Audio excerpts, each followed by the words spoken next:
Hey everybody, Damian Tucker here. So I got a mass cut out inside my head and been doing good with recovery. So we're back in the shop.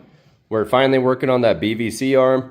I just started peeling some of the powder coat off, which I gotta tell you is as thin as spray paint. It's pretty lousy, but let's flip the camera around, see these welds. So I cut this round tube out and I got all that opened up. So we're gonna plate all that. I'm gonna re-weld basically the whole swing arm. Look at how undercut these are. So yeah, real ugly. These welds are like non-existent. I'm pretty sure that's what leads to it all breaking. But I'm gonna remove the round tube. We're gonna plate it, top and bottom. Then we're gonna reposition the ears so we have the proper swing arm angle. And then this thing's gonna ride great. Every bit of metal on this is really thin gauge. I'm not a big fan. So basically we're gonna do all the structural welding so that it'll hold itself together. And we won't re-weld like the logo. Back here actually has the thickest weld out of anything, so probably leave those two welds. I'm gonna weld the bottom side of this on the tube, but then I'll probably leave all of this. So yeah, let's see what happens. Okay, so I figured out why these swing arms crack. It's because they cut a hole in this arm when they put the tube in. It's also why it buckles in right here when they weld it. So yeah, major design flaw. It just cracks out around the tube that's inside of it. Once it cracks on this weld, then it spider webs this way. We're going to gouge the cracks out. We're going to weld them up. Then we're going to plate this. And then we're going to fish plate this. So we're going to do that underneath also. Redo all the welds. Put the tabs on underneath in the right spot for the shock. And then we should have a nice three-wheeler. Okay, so it's like worse than I thought. Like they put the tube in the middle, had the top straight, welded it, and then like pinched it in right here to meet the carrier. So it created all that stress right here, hence why it broke top and bottom. So yeah, like I said, we're gonna fix all these cracks, and we're gonna plate it, one solid piece, top and bottom. Then we're gonna fish plate it.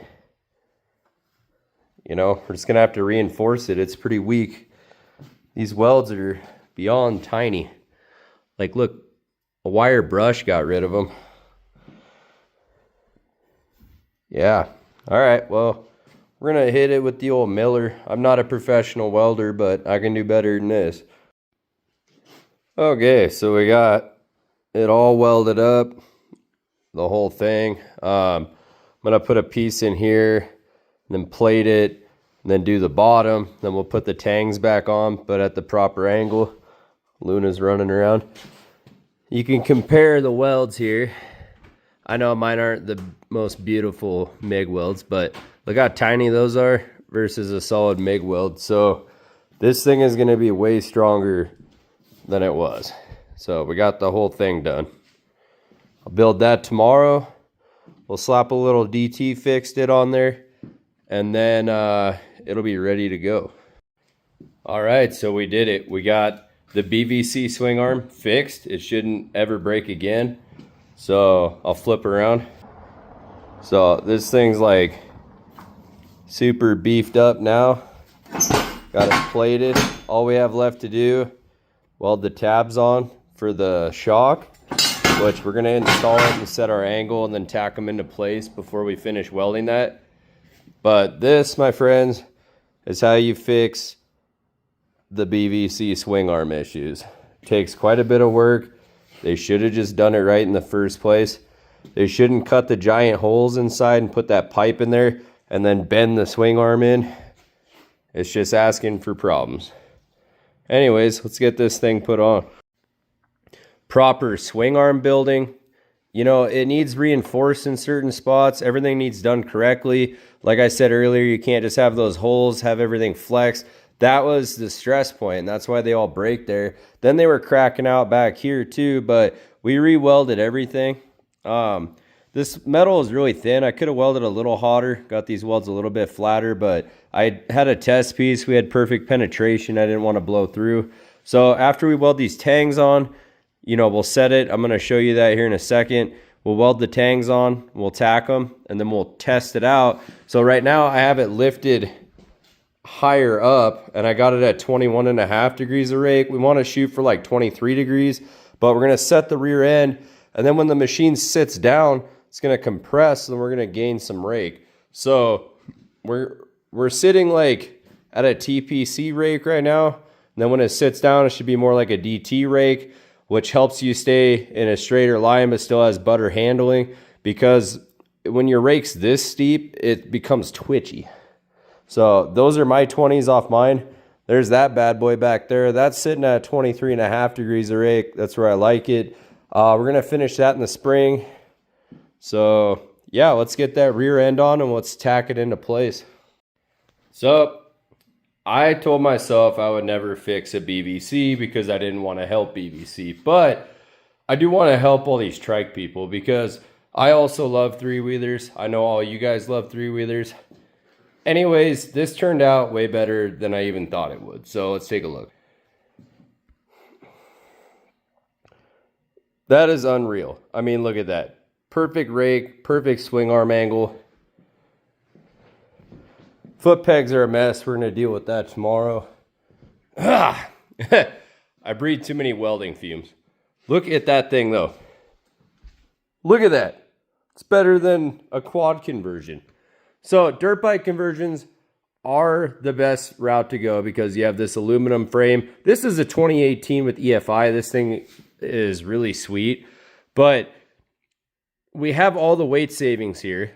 Okay. We have the perfect rake. We have the perfect swing arm angle. There is zero issues with this whatsoever. Now I'm going to discuss the seat and the BVC subframe.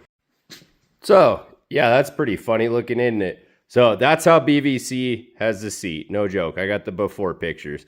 So it's even worse now that we fixed this angle and this angle. So the reason why they have it flat and all raked out so that the seat comes down. So instead of building the whole trike correctly and then making the seat fit, they just worried about making the seat fit and the rest of it garbage. So we're going to show you the DT fix. Okay, so we got it fixed. So we add a spacer under the tank right here. There's a piece of rubber too. Help the tank with some stability. So when you put the shroud on, you're just going to have to make a little piece right here to catch the hole about 2 inches higher, which is what I've done on my CRF, other Yamahas, all that stuff. So now the strap represents when it's latched into the subframe because it's going to be forced down slightly. It's going to give you that proper seat height. Look at that thing. That thing looks amazing. So the angle now is a little bit up from flat, which is what you want. You have a 31-inch seat height.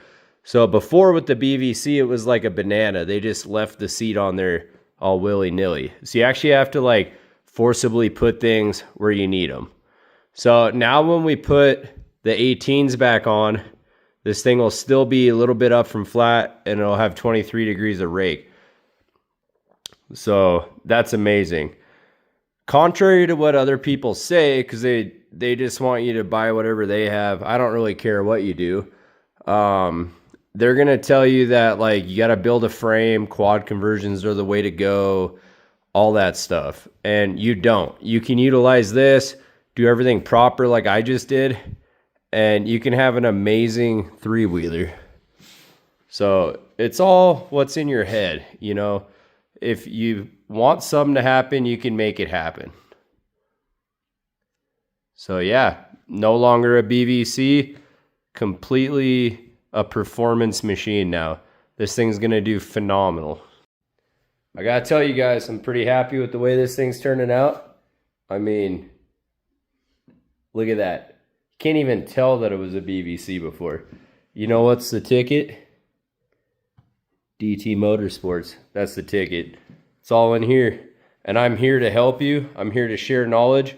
I want to bring a whole new generations of three-wheelers forward. Even though the CPSC won't let me sell full builds or kits anymore, I'm still going to help you guys because they can't do nothing about me telling you how to build things.